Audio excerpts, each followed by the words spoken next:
Was crack-a-lackin', everybody. My name is Will Stevens, and this is Trailer Park Sports Network. Uh, my mission to fill the gap in the sports media world. Started the TikTok account in July of 2024, the Instagram account in October, early November 2024. YouTube account was started around the same time as well. And now here we are, podcast format. You know, I really don't know how this is all gonna go to start. I'm gonna have to work out the guests and all of those things, but to start, it's just gonna be your boy. It's just gonna be me, solo dolo, rocking out. I do have some interviews planned out for some future episodes, stuff like that. So stay tuned. But I will at least give you guys a little bit of the rundown on how some of the shows are going to be structured and an intro to how Trailer Park Sports Network even got here. Uh, but to start out, I'd like to just give you guys a rundown of how most episodes are going to run. I'm going to start out with hockey just because I understand that is the main thing that my followers and the people inside the Trailer Park Sports Network community are coming to my account for our hockey videos, my takes on hockey and stuff like that. So I'll always make sure to start every single episode with hockey. And then next up, I will be rolling into college football because that is something that means a lot to me. And I love college football. I love to talk college football. Probably won't see it as much once the college football off season hits. The second block spot where it goes from hockey to something else, it will probably change as the seasons go on. It'll probably turn into lacrosse as soon as college football season is over with. But we're gonna go puck and then college football or lacrosse most likely in that second block. And then we're gonna go, just for the time being, we're gonna get into some Olympic previews, Olympic and Paralympic previews. I'm going to be very big about trying to make sure that both sides, the Paralympic side and the Olympic side, both get enough coverage because the Olympic side, I know folks gonna be talking about that side. The Paralympic side, that's a little bit harder, and I want more people to understand what's going on that side. I want more people to be woken up to what's going on that side because the disabled community is a community that you could join at any point in your life. You have no idea. So I want those athletes to have a platform. I also want people, around the world, wherever you are, to understand that, like, if you were to ever become disabled, there's still an opportunity out there for you athletically. You don't have to just give up all of your sports and your activities just because you became disabled. There's still an amazing way of life for you. So that's why I want to promote parasports more than I already do at the moment. And I have been slacking a little bit, and I would like to apologize for that.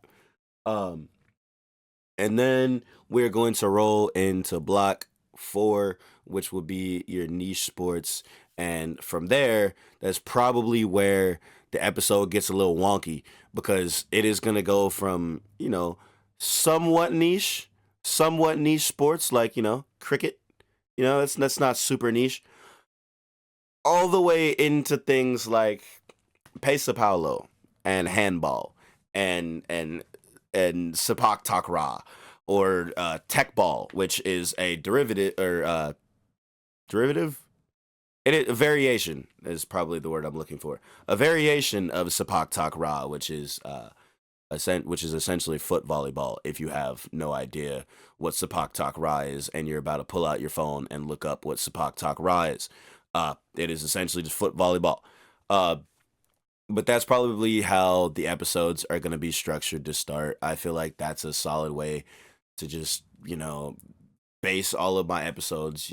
Everybody that comes through and the major hockey fans that come through, you can get that part out of the way and you don't got to listen to the rest of the episode. If you don't care about what's going on in the college football, the college lacrosse world, hey man, that it is what it is. That's cool. That's perfectly freaking fine. You only got to listen to the intro, the early part of the episode, because I'm going to make sure to bang out everything hockey wise early on in my episodes.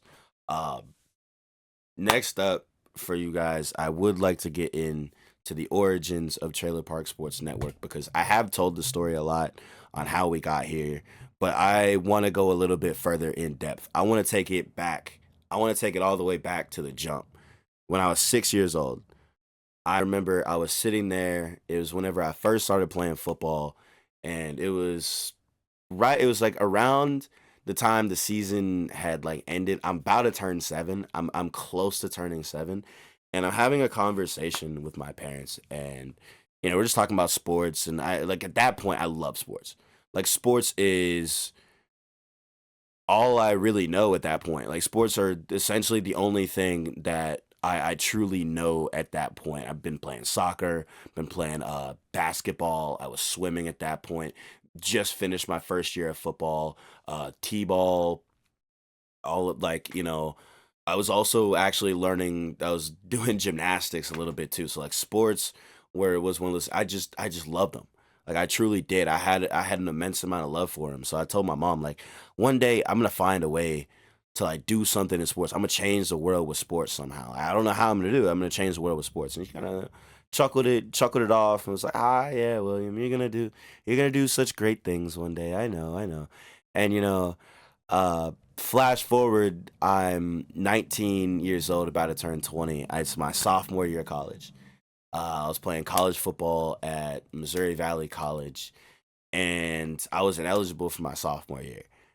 And I was also hurt, which also sucked. I was hurt and I was ineligible, so I was going to be able to play that year. And I started crashing out. I started crashing out bad because that was the first time in my life where there's going to be a football season, but I couldn't play in it from the age of 6 until 19. That was the first time in my life where football wasn't going to be there like immediately in front of me. I wasn't going to be able to play. And I started crashing out. I started crashing out bad. I didn't know what to do. And my college coach, Coach Tristan Collier, I love you, dog. He still checks on me to this day. We still talk to this day. And I've not been on campus in 3 years. Um, he told me, go home. He said, if you feel like you can't do this, go home. I'm not gonna tell you to stay here. I feel like you can't handle this right now. Go home. I need you to figure out who Will Stevens is without the rock. Who is Will Stevens without a football in his hands? Because that is the only thing that you've known essentially your entire life. As long as you can remember, that is the only thing that you've ever known. Who are you without the rock? What do you want to do without the rock in your hands? And at that point, I had no idea. And coach was talking about how, you know, he was like, there's no disrespect to any of the guys in that locker room, but I guarantee only 10, 15, maybe 20 of those guys are thinking about who they are outside of football. And whenever it hits senior year and you take those helmet and shoulder pads off for the last time, you take those cleats off and you walk out of that locker room for the last time in your college career, it's wraps. Like it's over. Like for most people that's when the game ends. And you have to go about life and you need to know who you are. And I had no idea what I was going to be by that point. I didn't. I was in school, oddly enough, studying mass communications, had no idea what I was going to do with it, which is very funny that we are in this situation now where I use a lot of the stuff that I did learn in my short time in college to help myself with this journey here that we're going on. But I went home and it took me a couple of years. I just got a random job and was just working and working. And I tried to get back into football. I tried to play. I actually had an opportunity to go play at Faulkner, and there was another one. Culver Stockton was also another place I could have went and played. And there was just like a couple places that I was thinking about, and also Union College up in I think it's in Barberville, Kentucky. There's like a couple places that like I could have found a way like onto their rosters, but I just gave up on it. And there was like a point in there where I was like, I think it's time to hang this up for good and figure out truly who Will Stevens is without the football. That's when I started making videos. I was making music too, and that's a funny thing about me was like, whenever I first dropped out, like that was one of the first things I did was started making music because that's actually how I have all this equipment and stuff to where I can record this for you guys. Was I started making music to try and figure out who I was without the rock, and I still do that to this day. I still make music to this day. Actually gonna do a show to we do shows, and a lot of times we donate some of our proceeds to like food banks and stuff like that. Small shows, but still it still helps. Um, and in the process of making music, I started making videos, and it was late 2023 when I was like, dude, let me lock in with this making videos thing, because by that point I was just getting sober, and that was a part that I've somewhat left out of this story because I don't want to burden people with like stuff they don't want to hear, But I had bad substance abuse issues from about 2019 to October 5th, 2023, and around that time, late 2023, was when I was like, yo, let's get this life thing on track and let's do something big. Like let's like we've had a goal of trying to change the world. Let's find a way to change the world. So I just started making videos. So every single day I would wake up and scream into my phone and be like, yo, this is day one of making videos, you know, blah, blah, blah. And I did that for like 180 days straight, just every single day. And that's how I got in the routine of just getting used to just making videos every single day off the wake up. And, you know, it's about March. Nah, it's way further than that. It's about April, May of 2024. And here we are making a couple videos. My first viral video. I get my first viral video. It has nothing to do with sports. I wasn't into the sports thing yet. Has nothing to do with sports, but I'm like, okay, cool. So like, I can go viral. I can have videos that do well. Like all I have to do is find a way to recreate this. What did I do here? How did I make this one go?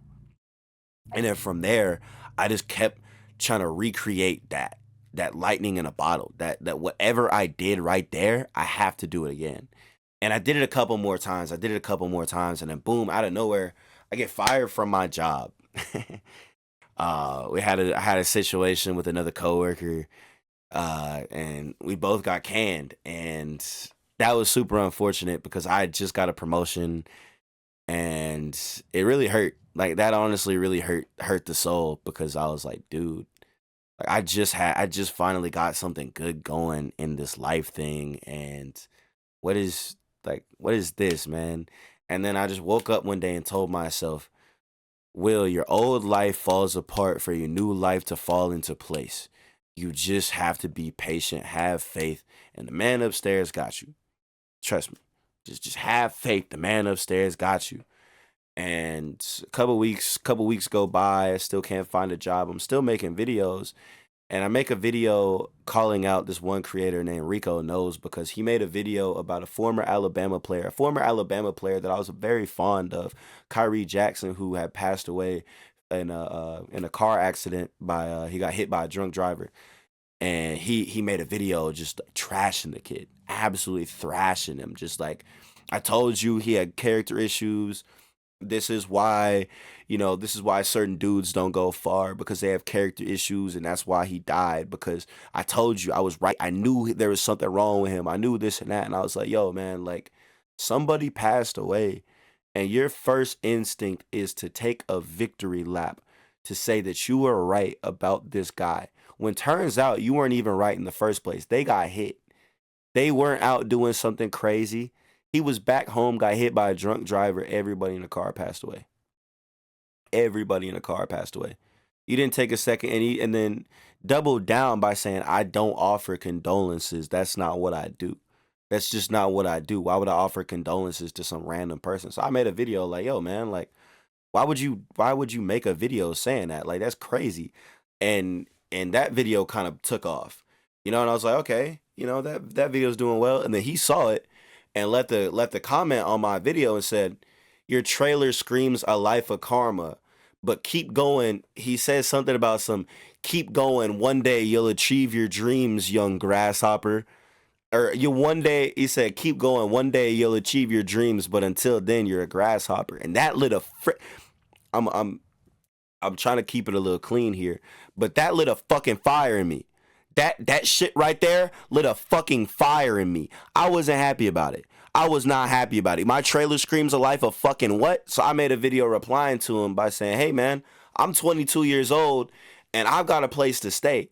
I've got friends 25, 26, 27 that can't say the same thing, still staying with their mom. You know, like, I get it. I don't own the place. I may not own the place, but look, I've got a place to stay. I've got a place with four walls, and a roof. I can lay my head. I've got a front yard. I've got a backyard. Like, dude, I'm chilling. I'm honestly chilling. I love it here, but this place screams a life of karma. All right, bro, I'm gonna show you a life of damn karma. I'm gonna show you some damn motherfucking karma. So from then, I started pumping videos. I started pumping out every single day with a freaking passion. Every single day, I'm going to be better than you at what you do because you think you're so much better than me. My life screams a life of karma. My trailer screams a life of karma. Hell no. And then the Olympics roll around, and I'm like, this is the best opportunity I've got right here. This is the best opportunity I've got to make an impression.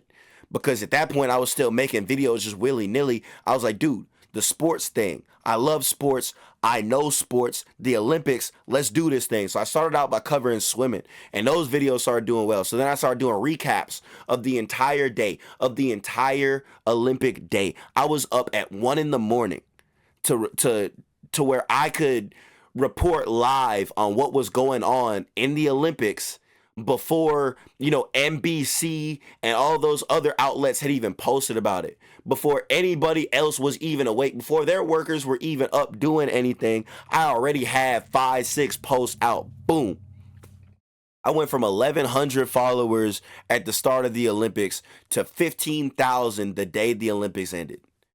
And then boom, during all that, I'm getting people from people like at Team USA are reaching out to me. Yo, man, we love your coverage of what they're doing, man. Love this and that. So then I get a message from somebody saying like, yo, dude, no, actually, this is really how it went. I saw Chuck Aoki. Like, I had a lot of comments and a lot of messages from people telling me to cover the Paralympics, but what really did it, what really made me cover the Paralympic Games was Chuck Aoki. Chuck Aoki made a video and he said, being a Paralympian during the Olympics is like being at this party. And this party is awesome. Everybody's having a great time. Everybody's laughing. They're joking. It's an amazing, wonderful time, right? But you're sitting there in the back of your head thinking, well, I have a party coming up in about 2 weeks. And are you guys going to show up to my party too? Because my party is going to be just as fun. And there's going to be more events at my party. Are you guys going to show up too? And that shit broke me. And that shit broke me. That shit really broke me. Like, I sat there, I watched that video like 3-4 times before I stitched it. And I was like, Chuck, I'm going to show up at your damn party. I'm going to be at your freaking party. And the energy I brought to the last party, I'm going to bring that energy to this party too. And we're going to have ourselves a hell of a freaking time. We're going to have ourselves a hell of a damn time. Right? And we did. I learned more about the disabled community in that short time covering the Paralympics. I learned so much, and it was so cool. Like, there's so much in the Paralympic Games that you don't understand that's just like, yo, this is sick. This is so cool. Like, I had no idea that if you are blind, you can still run track. I had no idea that, like, dude, you lost both of your arms, you can still swim if you really want to. There's still an opportunity for you out there. Like, dude, it was unreal. It was actually unreal. And then from there, Team USA actually reached out to me. Shout out to Miss Janelle. I actually still have the note that she wrote to me the first time she reached out to me, and even like all the thank you cards from Team USA that they gave to me after covering the Paralympic Games the way that I did. And they sent me multiple boxes of USA gear, USA Paralympic gear, USA Olympic gear. It was the coolest thing ever, dog. It was really the coolest thing ever. And that might have been the first moment where I was like, am I really doing this thing? Like, am I really doing this thing? And then like Chuck reached out to me and was like, yo, man, people over here, like while he's in Paris, he's like, dude, people in Paris, Paralympic athletes are watching your videos. Like, we are watching your videos as you're making them because it's so cool that somebody's talking about us on the internet. And like, from then on, I'm like, that's one of the staples of TPSN. From here on out, that's actually shit. I wasn't even Trailer Park Sports Network yet. I jumped ahead a little bit. I just, in my head, I said, well, that's one of the staples of the account. I didn't name myself Trailer Park Sports Network until September 10th. I'm at the skate park. I'm making a video. I'm just like, yo, man, I'm trying to figure out how to name this account because at that point, it was still just my personal TikTok account that I was just making videos on. I was just making videos on that account. And one day I just woke up. I'm at the skate park, chilling, skating around, and I'm like, yo, let me ask the community. I was like, yo, man, I'm thinking about naming this account, man. I think either Random Sports Network or Trailer Park Sports Network. What do you guys think? And there's like 40, 50 comments on that video. They're just like, yo, Trailer Park Sports Network, dog. Trailer Park Sports Network, dog. Go trademark that. Go get your LLC. Go do all of those things, dog. Do not let anybody steal that from you because that's gold. That's gold right there. So then from then on, I changed the name. One of my followers, one of my amazing followers, I love the community because you guys do so much for me. One of my amazing followers reached out to me and made my original logo, the one that has the globe on it. And that's one of my favorite logos to this day. It will be on a t shirt, it will be on a hoodie, it'll be on a bunch of stuff eventually as like a throwback pack because I love that logo so much. I know it's not. I know a lot of people that have found me recently definitely didn't find me with that logo, but that is my favorite logo ever. Like truly. I love the Sharks logo that I have. If you're watching on YouTube or whatever, you can see the TPSN. It's Sharks themed, and I love this logo. I really do, but the thing that I loved the most was that globe. I really did love that globe. And I rocked out with the globe for about September to about February. No, it's probably about March when I changed it. Um to the circle hockey puck styled logo is what me and it's what we called it. We wanted like a hockey styled, type thing. But after September, I just started busting my ass. Like I really started busting my ass. I was making a lot less on TikTok than I wanted to, but I didn't really care because I was making the videos that I felt like people needed to see, and the community loved the videos. The community, as long as the people inside the TPSN community like what we're doing, that's all that really matters because those are the people I care about. Those are the people that I'm making the videos for. You know, um, it's just been like a whirlwind, and then from there you flash forward February, I go to the Inclusive Sports Summit with members from the United States Olympic and Paralympic Committee, and I get to speak on a panel about Paralympic sports, which still to this day might be the coolest thing I've done. It's still to this day is one of the coolest things I've done. I got to play sled hockey. I got to try wheelchair basketball. I got to talk on a panel about Paralympic sports. I got to talk about how much Paralympic sports mean to me and how important they are to the world of sports, and that it's hard to call yourself a sports fan if you've never at least attempted to watch para sports because those are also sports. Those are also insane athletes, and they deserve a little bit of shine too. But that's February. That's the beginning of February. Late February is how we got here. Is how we truly got here to this position that I'm in right now to do all this. If you're watching the video, I got my Sharks hat on.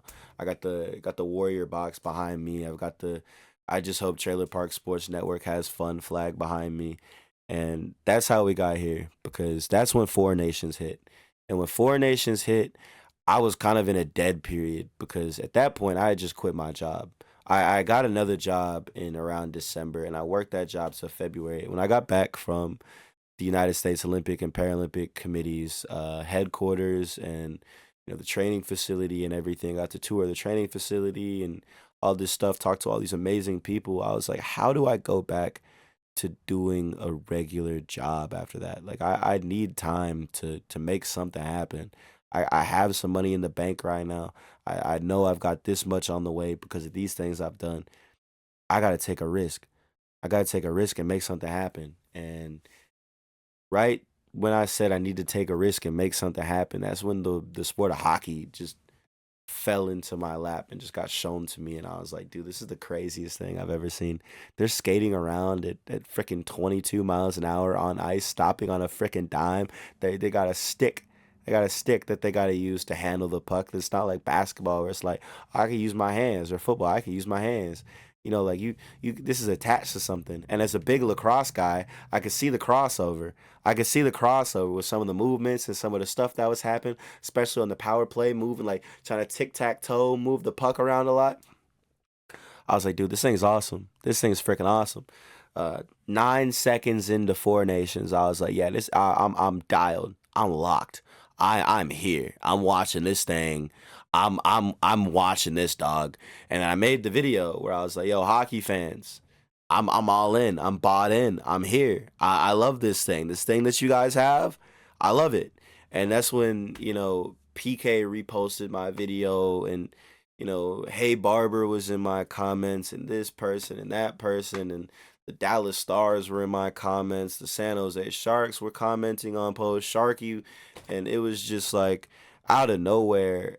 Here I am wrapped up in the world of hockey, and it's crazy because like 2-3 weeks before Four Nations, my friend Fizz was telling me like, "Yo, dude, you gotta tap in, bro. Like Four Nations is coming up. This hockey thing is super sick. I know you love the sport of lacrosse, bro. It's pretty similar. Like you're gonna understand it." And I looked him dead in his shit.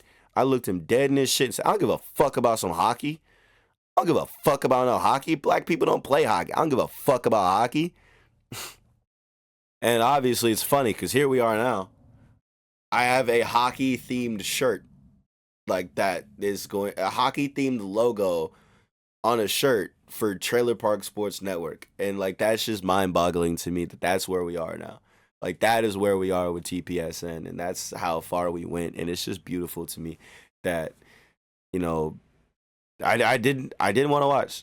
I really didn't. Like there was a time period in there where like I didn't want to care, and then like as soon as it got shown to me, as soon as I understood what was happening, I was like, oh fuck, I'm here.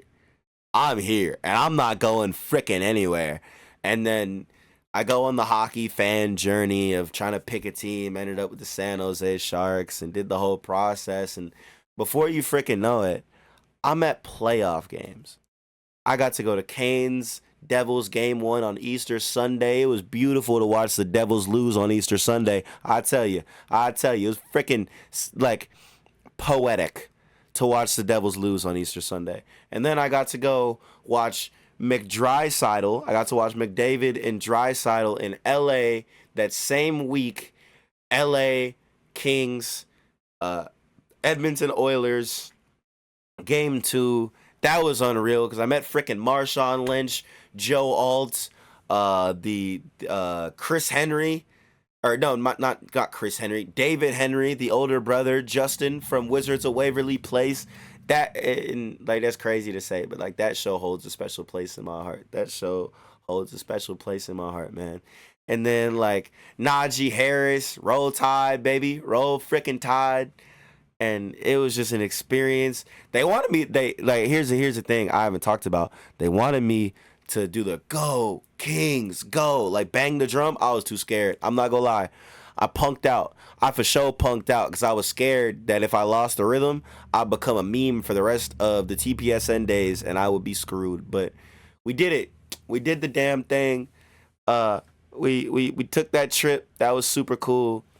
And actually, what's super cool about the LA trip is I got to take a follower with me to the game, so that was awesome. They gave me a +1, so I just reached out and said, "Hey, I got an extra ticket to this game. Somebody send me a DM. Somebody send me an email." And so shout out to Miss Jamie. Absolutely love you. You hell of a time. I had a freaking hell of a time with you. You're an amazing human being. I hope everything is well. And if I ever come out to LA again, we're definitely going to a Kings game. Just do not ever call my Sharks the Sharks again. And we're going to be cool. But from there, about what that was April. 2 months later, I'm at the freaking Stanley Cup final.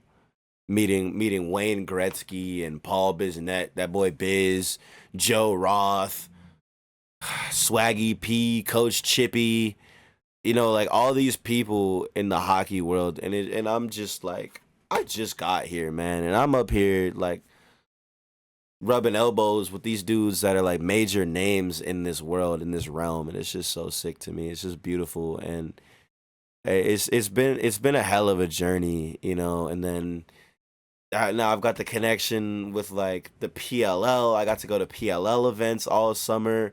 I got to meet it's kind of fucking corny, but I've been watching the Kavanaughs since Matty Ice was still in college. Like Chris is younger than me. Pat is a grad year older than me, but like I watched their whole career play out. So like to get to meet them and for them to be like, yo, I watch your fucking videos, that just blew my mind, dog. That shit genuinely blew my mind because like I never expected like people that in some way like it's crazy for me to idolize folks that are like the same age or younger than me, but like folks that I've been watching for years watch my videos. People that I've watched on TV, on the Pat McAfee show, on freaking ESPN prime time, dog. Know who I am. Jules Henenberg knows who I am.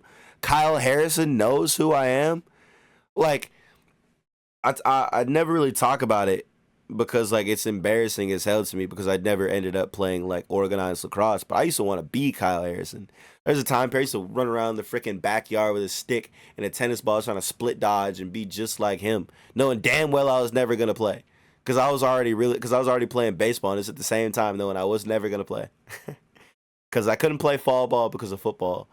And I couldn't play in the spring because I was so big in baseball, but I still sat there every single year and tried to be Kyle Harrison, tried to be K18 because he's just an icon. He'll always be a freaking icon. But man, it's been a hell of a journey to get here. It's been awesome. It's been amazing, and I appreciate every single person that has helped me along the way and been there for me and just tried to help this journey out and tried to do what they can to make all of this possible. I really do love you guys. You guys are awesome, and I feel like that's it for episode 1. I feel like that's it. TPSN origins, and a little bit of a rundown on how the shows are going to be structured. I can't tell you how many episodes a week I'm going to do if I do more than one episode a week. I will tell you, if some crazy shit happens in the world of sports, you're getting an emergency episode. And yeah, if I have to record an episode at 1 in the damn morning, I will. I will. But I think that's everything I got for this one. I appreciate you guys for tapping in, and I don't have an outro either. I'm gonna have to figure that part out too. I'm gonna have to figure out an outro. Shout out to KP. I'll probably get a Kevin Padron song for the outro, but peace out. Love you guys.